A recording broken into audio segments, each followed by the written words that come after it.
लो सजनों हसबे दस्तूर थोड़ा जा हजूर आरफे खड़ी लगा बंदा कलाम उस तो बाद फिर मजाज ने शेर मिले जुले दूसरों की सनासा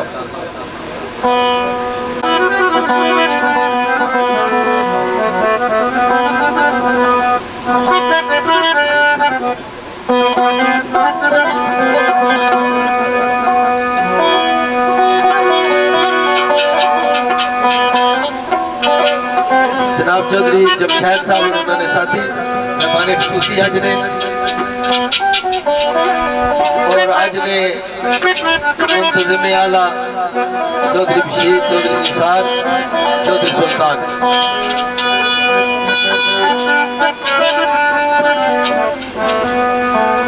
मियां साहब सरकार फरमाते ने करे सवाल फकीर मोहम्मद पढ़ने वाले ताई मैं जरा थोड़ा जा इस वास्ते नखेड़ का गल करना चाहना मैं जितने भी साथी पढ़ने वाले ने वो इस गला पर तवज्जो दें क्योंकि मियां साहब ने सख्ती नाल मना फरमाया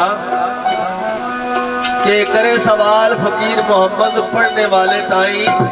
रौनक खड़ी न शेर मेरे दी नाल अदा सुनाई ये पुठिया सीधियां तर्जा जिहड़ियां असां लाने मियां साहब इसने तो नाराज है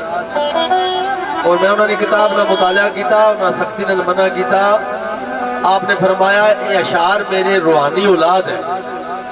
ये अशार मेरी रूहानी औलाद है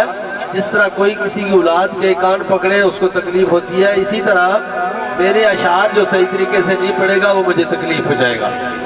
इस वास्ते मैं दोस्तों का गुजारिश कर सा अल्लाह तौफीक दे अच्छे तरीके ना पढ़ा करो उस तरह पढ़ा करो जिस तरह सैफुल मलूक पढ़ने ना हक है ये पुठे सीधे गाने पर मियां साहब ना कलाम ना पढ़ा करो अगर हुक्म में कुताही हो गया तो माफी देने ला क्योंकि अल्लाह ने वली की तारीफ है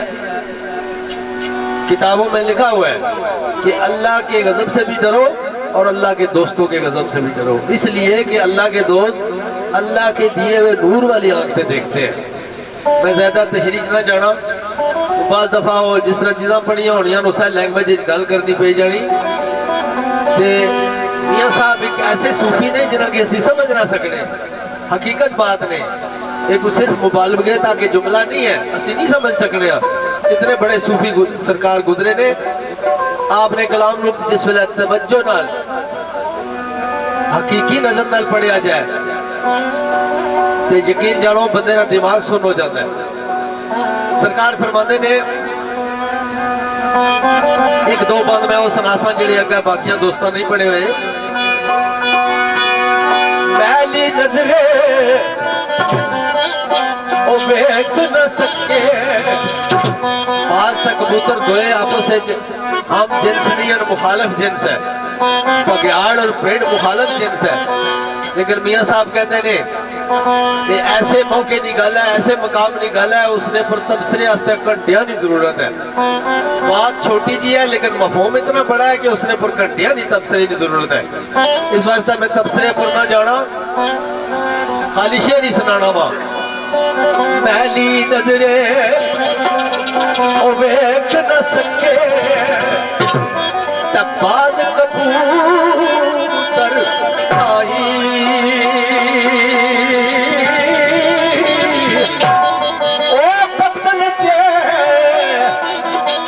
पानी पी दे ओ शेर बबरते गानी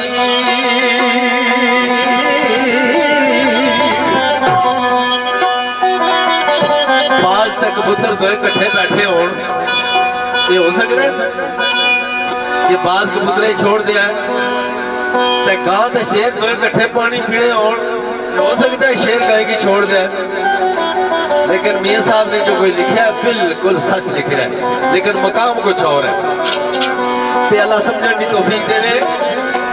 सरकार फरमाते ने केड़ी गल फरमाते ने मिले जुले ख्याल वो आमी आमी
दिल दा मैरम ना कोई मिलिया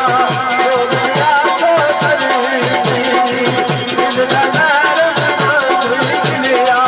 रोगिया तो करती वो सुख है जाना सुख है जाना मोर हर दुनिया संगियो तेरा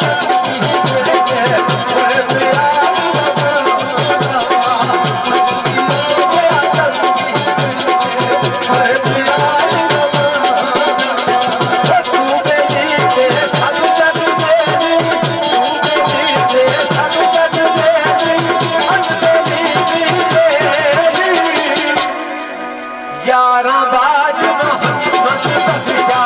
दूती लगे हथेली यारा बाज मोहम्मद बख्शा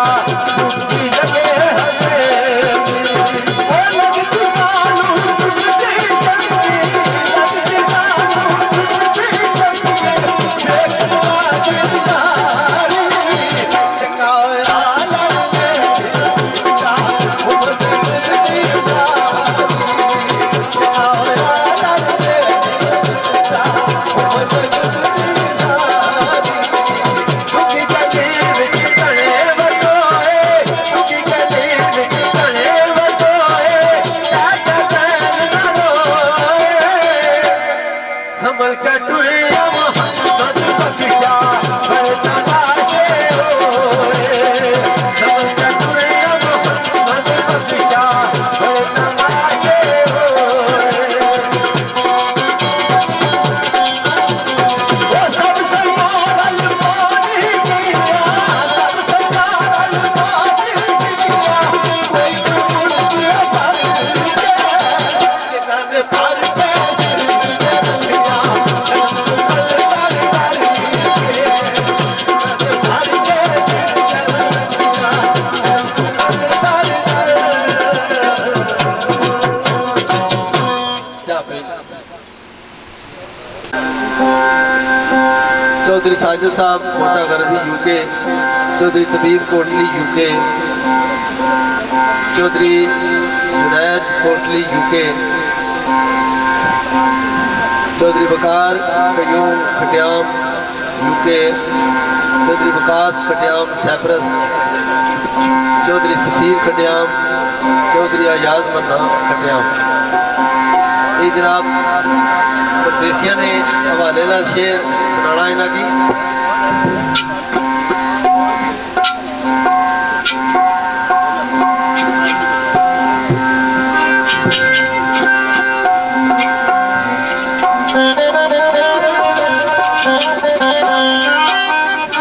देश वाले परदेस वाले की याद करते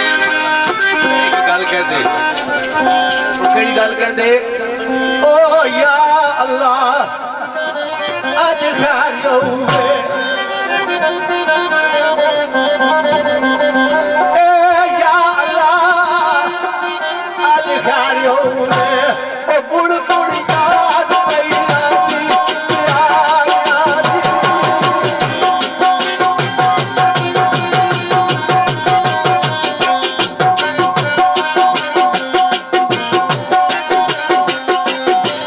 कश्ती मेरे इजरार खतोया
पर मुड़सो जी